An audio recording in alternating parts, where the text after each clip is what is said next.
Ben, I guess the first thing is everybody around here wants to know, how are you and what are you doing? I'm doing great. I've hopped into the businesses full time. I was kind of in that. I was in that role. This is my second retirement, right? I retired in November of 2017 with contingencies on it. Obviously, my contingencies were met. November of 2018, I came back. I made my run, did what I could do, and then this one is probably a more final retirement. You know, part of me wanted to do it, but then part of me was also forced to do it. You know, needing a hip replacement. Resurfacing, not replacement, kind of really pushed me further in that direction. And the other thing I was going to ask Ben, since we're there, is every athlete likes to end on their terms. Yes. So, like you said, you're probably done. Maybe there's that scintilla. No. What would you say? Yeah, okay. I just, you know, when you say like crazy things like never to anything, right? There's never a never, right? I mean, if all of a sudden someone said, well, $10 million, okay, sure, whatever, I'll do it, right? You know, I mean, so you never say never. I think it's highly unlikely. I'm very happy with where I'm at. Obviously, I'm getting the hip surgery done. That's a full year. You know, the one thing I was happy about, I can do a resurfacing, not a replacement, which means I'm not going to have any restrictions when I do come back. And, you know, for me, that probably just means I'm going to wrestle with the kids that coach at the academy. That's probably all that means for me.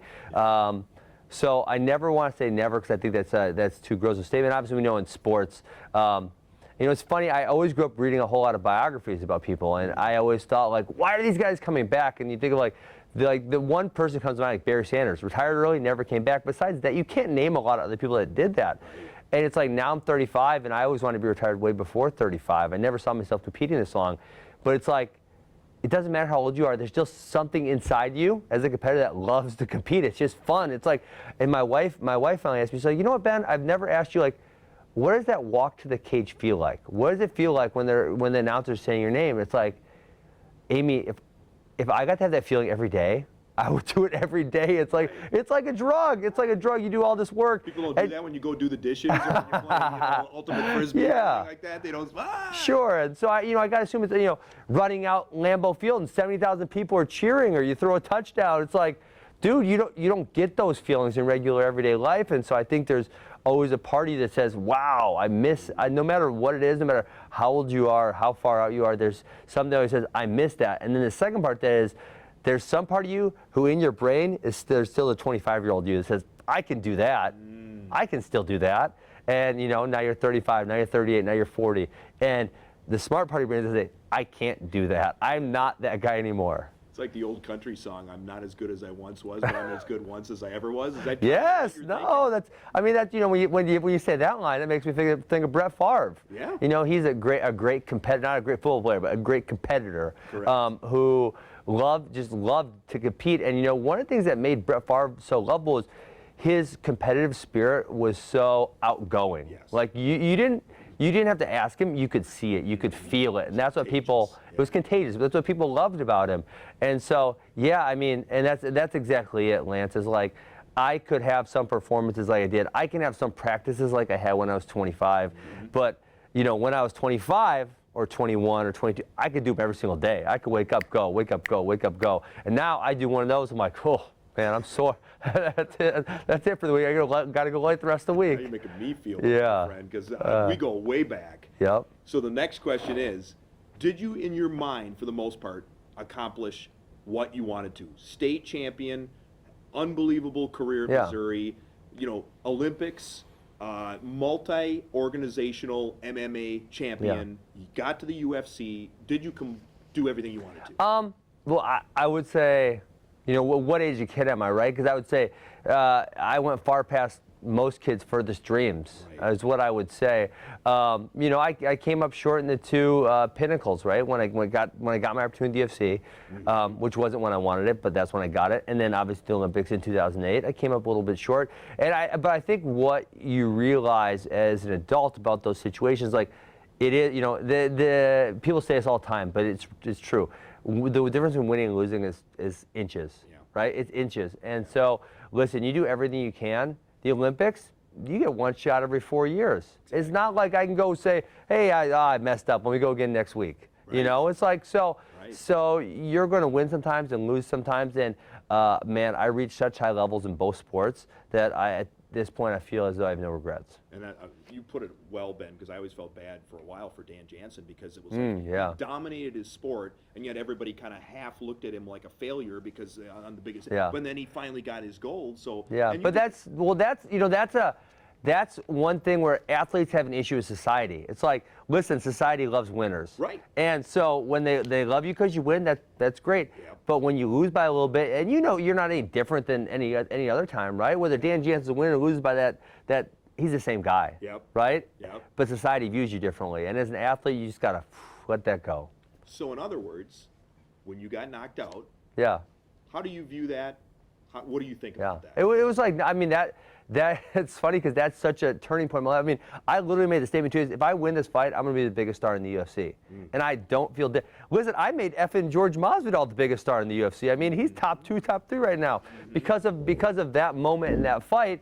And so it's like, but again, inches. If my head's 2 inches this way or 2 inches that, I don't get knocked out. I go on to win the fight. Who knows, right?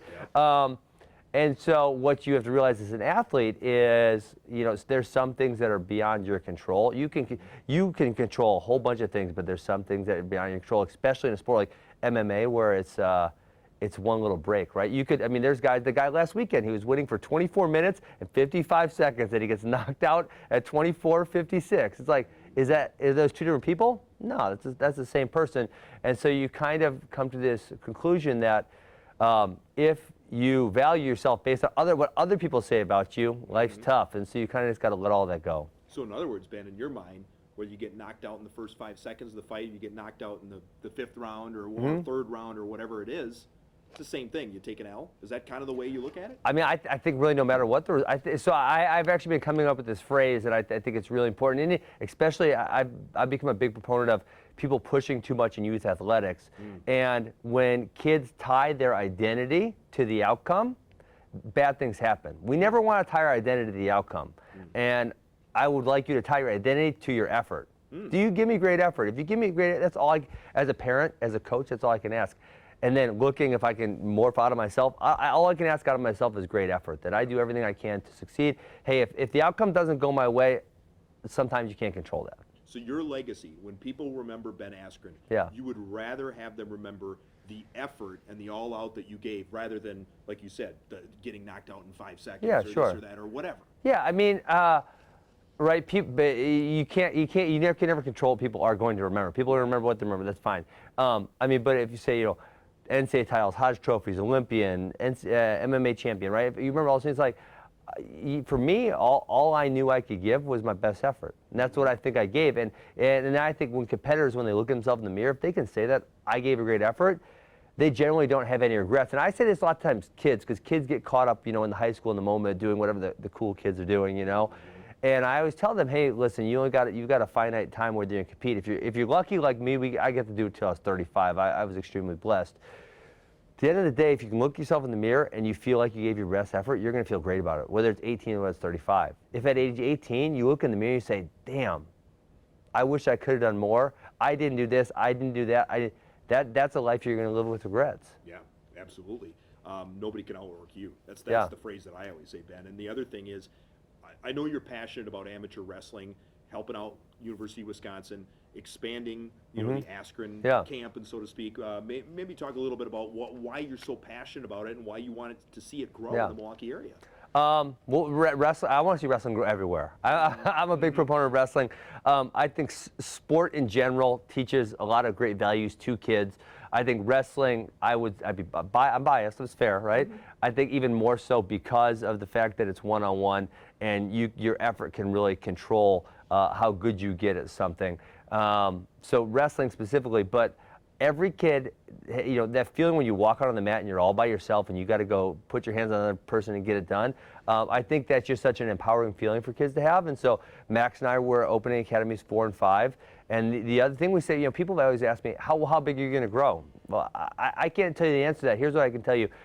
The difference a great coach can have on a kid's life versus a terrible coach is immense. And so if I can keep putting great people in front of kids, I'm going to do it over and over and over again because I know what we're doing. I might not be personally doing it, but what we are doing, we're changing lives. That coach, Jordan Newman, 2-time NCAA champion, UW Whitewater, who is opening our academy in Franklin.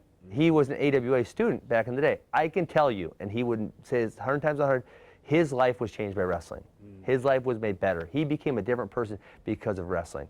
Now, if he can take those messages and pass them on to the next generation, whether you change one kid's life or whether you change hundreds of kids' lives, that makes a difference.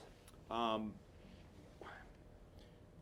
was also going to ask in the sense that, like obviously wrestling opened doors for you in the MMA world. And earlier we had he's now known as Otis in the WWE, but he was Nicola. Oh, yeah, they're in town. He's tag team partner. I coached his tag team partner. Yes. Really? With Tucker? His real name is Levi Cooper. I coached him at Arizona State, yes. There you go. So if you go the WWE route or Kurt Angle or whatever. He was supposed to call me. What a punk. Came to town. I'm going to text him right now. What a punk. They were in town. They were here at 10 o'clock. Sean did the interview. Oh, my goodness. But what's funny about that, Ben, is just, do you like the fact that for a while people thought, oh, okay, amateur wrestling, that's all there is. It seems like more doors are open now for that. Do you like that? Amateur wrestling is kind of reaching new pinnacles all the time. I mean, from any metric you want, whether it's people doing it, tournaments, viewers, right? The NCAA is now viewing every single match of the NCAA tournament you can watch because so many people are watching it that they're expanding the coverage. Like companies like Flow Wrestling are expanding the coverage. You can watch any Big Ten duel of the year, you can watch it, right? And so Big Ten Network on Flow Wrestling on the app on the phone, So people like me, and I always say it's funny because one of the old taglines of Flow Sports was most sports companies are a mile wide and an inch deep. We're a mile deep and an inch wide. And so people like me who are passionate about wrestling, or if you're passionate about cross country or swimming or whatever, you can now in 2019 we can consume those things. I can grab my phone, I can click on a Friday night and go watch a college wrestling match. That wasn't an option 15 years ago, and so those things are allowing the sport to grow. The Olympic trials is already sold out.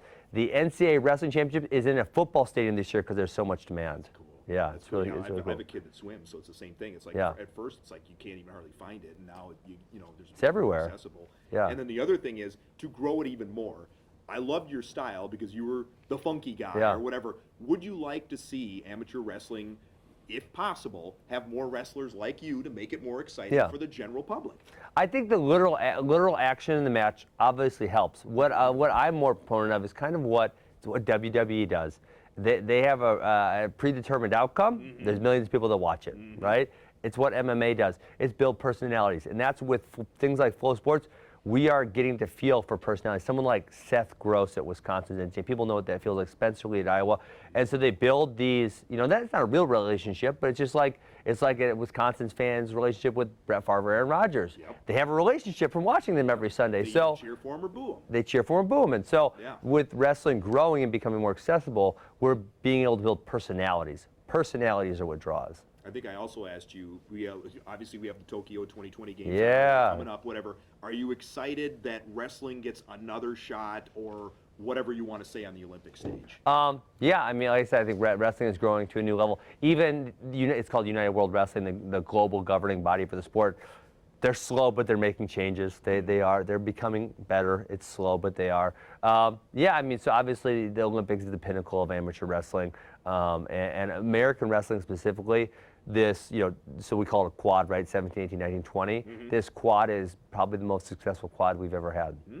Yeah. That's good. So people should watch and people should care. And whatever, and get behind it. I feel like the United States will have a medal contender at every single weight class in men's freestyle, and then in women's freestyle, I believe we'll have 3 returning world champions on the team. So that's possibly amazing. 4. So when I was really young, I mean, the Petersons are from my area, by Rice Lake or whatever, and I can't remember and like way, you got to go way back. 72 and 76, obviously 84 because there was a Soviet boycott. 96 was a decent year, but really, I don't get deep into wrestling, but when the Soviet Union broke up, it created 10 really good countries instead of one great country, and so that increased the depth. So really, there was really a real dry period from, say, 97, 98 for about a decade and a half where U.S. was struggling. They started turning it around, but we've turned around even more. We're having, the last 4 years, tons of success. Good. Yeah. Other things you're going to do in your so-called sports afterlife, in addition to the AWA, maybe just speak a little bit about cryptocurrency and also speak about just kind of your other interests, like we've talked, Sure. Is it ultimate frisbee or what? Disc golf. Disc golf. I have a disc golf course in my house. Because I know there's one or the other, but disc golf and what you're Yeah. Well, my Twitter following actually gets annoyed because I have such a diverse array of interests. But Right. listen, I'm a normal person. Like I'm not just because I was an MMA athlete or a wrestler, that doesn't mean I just get to like one thing. Right. I like a lot of things. I'm very interested in cryptocurrency. I love it. Bitcoin, Litecoin. I'm sponsored by a fantastic company called eToro. I genuinely, now I'm not an expert, I'm not whatever. I genuinely think cryptocurrency is the future, right? I'm also interested in disc golf. I built a disc golf course in my house. I love disc golf. Yes. I'm an amateur podcaster. Well, I guess I get paid, so I'm not an amateur. I'm a professional podcaster. I do an MMA podcast. I do a crypto podcast, and I do a wrestling podcast. So the podcasting thing is fun because, again, it's just like, hey, I get to hop on with a friend, talk about something I'm really interested in, whether it's crypto, whether it's MMA, whether it's wrestling, and I get paid to do it. It's like people try to crap on me because I lost my last 2 fights and whatever. I get it sucks, but man, I feel as though I'm kind of living my dream life. Like I get to do everything I want to do. I get to go coach kids, run the AWA. I get to do my podcast, talk about the things that I love, whether it's disc golf or crypto or MMA or wrestling, right? And I have a really, I feel like I've gotten really lucky. And I've always said that you have a future in some type of media. 'Cause you got the gift of gab, my friend. I mean, you can bring it. So, I appreciate it. Have you ever thought about that in some way, shape, or form? ESPN just pitched me to come out tomorrow. I said no, but tomorrow to do like a test run for something. And I said, I'm sorry, I'm busy. So I guess they're meeting next week to talk about me. So we'll see. So as of right now, you're kind of giving them the stiff arm. You're giving them Well, they only gave me 2-day notice. In all fairness, 2-day notice is tough. Okay. And is that for MMA analysis? MMA and possibly like the NCAA Championships wrestling. I have mixed feelings. I don't know if I'll love it or not. And I love everything else I do. So it's like I feel as if I do that, I would have to give something else up. Yeah. So here I told them I would give it a chance, and we'll see what it feels like. Don't you need an outlet though for your trash talk? You're like world class. Twitter. It's Twitter. Follow me on Twitter. I talk trash to everyone. It's fun. You can talk to us about politics, journalists, fighters, wrestlers, anybody. Yeah, it's Russia, they got kicked out of the Olympics. They cheated so much. They got kicked. Think about how much you have to cheat to get kicked out of the Olympics. They did it. They got kicked out. It's amazing. And I imagine, like you said, losing your last 2 fights, I imagine you get a lot of heat on Twitter. Oh, yeah. You just got to ignore the mentions. And that's listen, you know what? If I get a question outside of wrestling or fighting questions from people, it's like, how do you deal with all the hate on social media? That's how I genuinely, because a lot of people on a smaller scale, they get it, and it's like, I genuinely don't think about it. And Lance, you knew me from when I was in high school. I was taking heat back then. Absolutely. It's like I just let it run off, and I know again, you can't have your identity tied to what other people think of you. You got to be your own person. So it's like, especially high school kids. I know there's like this epidemic of depression due to social media stuff, and it's because people weigh what other people say too much, and people, when we're not face to face, man, if I'm looking in your eyes, it's really, we are not even close, but it's going to be really hard for me to say something mean to you. Yes. When I'm staring at a screen, it's really easy to say something mean. I'm going to ask you a question about losing your last fight and getting knocked out. And okay, I'm here. We're here. You're one of the baddest men on the planet. I better back it up, or at least ask you a fair question. Absolutely. You know what I mean? And, and like you said, I've known you almost half your life when you had like hair that was twice as good, twice as out there. And you were, I mean, in high school, I've never seen anybody in high school that talked it and walked it and backed it up, but you brought it as like a junior or senior in high school the first time I met you. And so you have to let it all run off. And that's, where a lot of people struggle with social media is they internalize a lot of those comments. They look at the likes. Yeah. And they live on and they look at the mentions and they oh my, this person said something. Yeah, you got to let that roll off you. 20 people can like something and one says something negative, and unfortunately kids. And that's probably another life lesson that you do in your academies too. Yeah, I mean, thankfully it seems to all of the kids are fairly nice to each other there, so it's not an issue, but just everyday people. Hey, how do you deal with all that hate? I can't deal with it. I get that quite a bit.